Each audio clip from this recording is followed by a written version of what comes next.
بحبك يا بلادي بحبك يا بلادي مع الشريف المصري. برضو الموضوع التاني اللي جميل قوي، موضوع ان مائدة الرحمن يعني بقى في نظام عليها كده، ومفيش مائدة الرحمن هتتعمل. ومحافظ بورسعيد طلع قال لك دي طريقة مهينة ومش عارف ايه، حاجات غريبة بقراها كده. مش عارف صراحة اللي بقرا حاجات صح ولا بقرا حاجات غلط.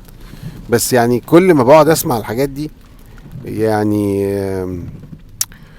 يعني انتوا عايزين تعملوا موضوع ميت الرحمن ده تبطلوه، وما تعملوش شوادر لميت الرحمن. يعني في يا جماعة، يعني ما تسيبوا الخير. يعني اول مرة اشوف حد بيحاول يمنع الخير.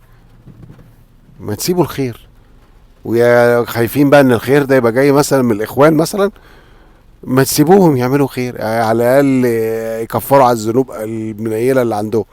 يعني في ايه؟ ما تسيبوا الناس تعمل مائدة الرحمن، تعمل ما تساعد الناس في رمضان. يعني بلاش الحركات اللي انتوا بتعملوها دي. تمام. بالعكس انتوا ممكن تنظموها بشكل تعملوا لها ضوابط. اوكي، انا موافق معاكم. نعمل ضوابط، نعمل منظومة للموضوع. اوكي نعمله. بس تلغوها السنة دي؟ هنلغي موائد الرحمن يا جماعة؟ يعني معلش، ايه الكلام اللاهبل اللي انتوا بتعملوه ده؟ مواد الرحمن دي الحاجة الوحيدة اللي ممكن تكون مخلية البلد دي لغاية دلوقتي فيها أمل. تمام، إن لسه في خير والناس بتعمل خير. انتوا كمان عايزين تمنعوا الخير؟ ايه، خايفين أمنيا حد يحط لكم قنبلة جوه مواد الرحمن؟ ما تخافوش، مش هيموتوا، مش دول اللي هيحط لهم حاجة يموتوهم، عشان مش ده اللعبة. تمام. وبعدين يعني دي مادة الرحمن، الناس يعني محتاجينها. واعتقد في الظروف اللي احنا فيها دلوقتي مادة الرحمن بقت محتاجينها اكتر من الاول. ف ما تمنعوش بقى ايه الخير اللي جاي. و يعني حرام. يعني دي بصراحة مؤلمة قوي يعني. يعني ده تصرف انا شايف ان هو احمق. تمام. ده بالعكس، ده انا اساعد واشوف وسيلة جديدة اعمل بيها مائدة الرحمن واساعد بيها الناس. ومش كل حاجة الفلوس يا جماعة.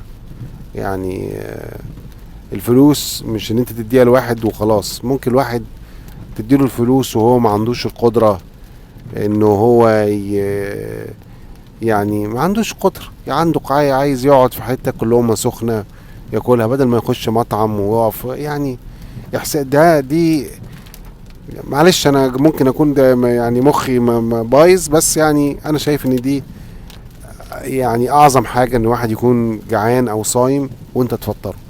ما فيش حاجة اعظم من كده بصراحة. يعني ده حاجة، الانسان ما بيمتلكش حاجة في الدنيا، ما بيمتلكش رزقه. فيعني ان الواحد يبقى سبب في ده، فده حاجة كبيرة قوي يعني. ودي اقل حاجة موجودة في الدنيا، ان الانسان اما يجوع ياكل وما يبقى صايم يفطر. يعني دي اقل حاجة. فارجو يعني من السادة اللي عايزين يمنعوا مائدة الرحمن او يعملوا عليها اي نوع من التعديل بشكل او باخر، ارجو ان انتوا تسيبوا الموضوع ده، لان دي من اجمل الحاجات اللي موجودة في مصر، مائدة الرحمن. وان الناس بتتكاتف مع بعضها عشان تعمل مائدة الرحمن. ف بناشدكم جميعا ان احنا الموضوع ده ما نوقفوش. والخير ده من ما يعني لازم نشوف حل ونقف قدام الناس دي ونقول لهم لا، مائدة الرحمن هتتعمل.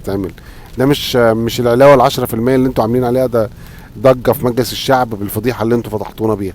يعني انتوا فضحتونا فضيحه، يعني مش عايز اقول طلعوا على المعاش يعني. فبحبك يا بلادي بحبك يا بلادي مع شريف المصري.